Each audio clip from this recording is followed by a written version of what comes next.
আমরা এখন কি করব? দল গঠন করব। দলের নাম কি? লাল, নীল, হলুদ, সবুজ। লাল দল দাঁড়ান তো, লাল দল। লাল দলের সদস্যরা দাঁড়ান। বসেন। এবার নীল, নীল দল বসুন। হলুদ দল, সবুজ দল, থ্যাংক ইউ, সবাই বসুন।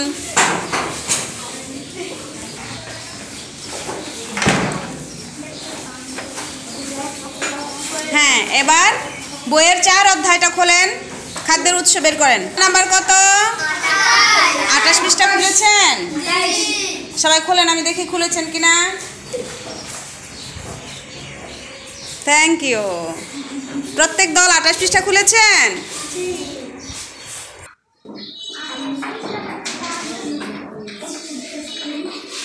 এখন আমাদের দলীয় কাজ হলো আমরা শূন্য স্থান পূরণ করব। শূন্য স্থান মানে কি? শূন্য স্থান মানে কি? ওই জায়গাটা ফাঁকা থাকে, তাই না? সেই স্থান আমরা কি করব? পূরণ করব। হ্যাঁ,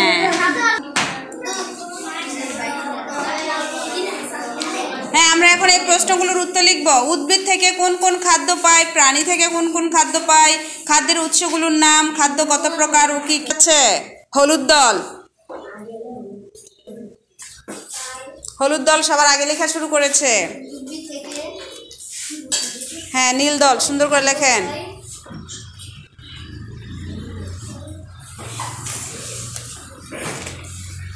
সবুজ দল তাড়াতাড়ি লিখেন। লাউ, আলু, ঠিক আছে।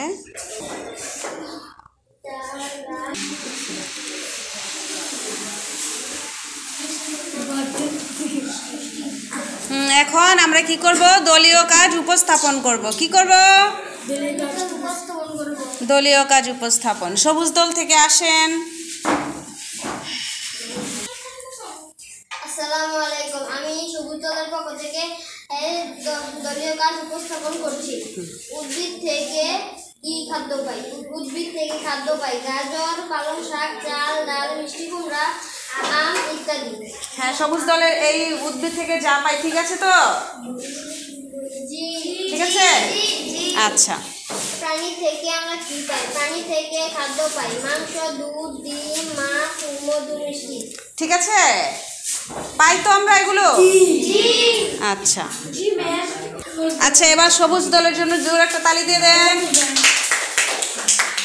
এবার নীল দলের পক্ষ থেকে আসেন।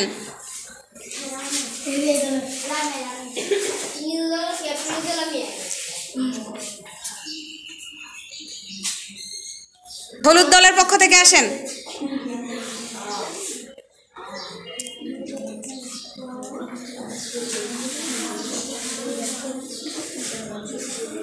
লাল দলের পক্ষ থেকে।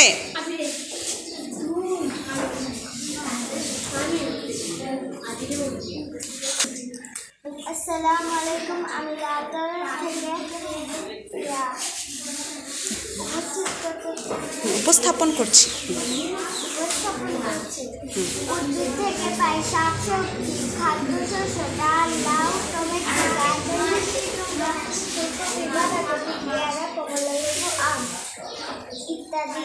প্রাণী থেকে পাই দুধ, মাংস, ডিম, মাছ, খাদ্য, ঠিক আছে তো? এবার লাল দলের নেতার জন্য তালি দিয়ে দেন। লাল দলের পক্ষকে। এবার দেখেন, বাড়ির কাজ। সহজলভ্য ও স্বল্প মূল্যে পাওয়া যায় এমন কিছু উদ্ভিজ ও প্রাণীজ আমিষ জাতীয় খাদ্যের নামের তালিকা নিয়ে আসবে। যেগুলোর মধ্যে আমিষ পাওয়া যায়, উদ্ভিজ আমিষ এবং প্রাণীজ আমিষ, এরকম খাদ্য। উদ্ভিদ থেকে যেগুলো, সেগুলো কি ডাল জাতীয়গুলো, আর প্রাণী থেকে যেগুলো থেকে আমিষ পাওয়া যায় সেগুলোর নাম লিখে নিয়ে আসবেন। পারবেন তো আপনারা? ইনশাআল্লাহ বলেন।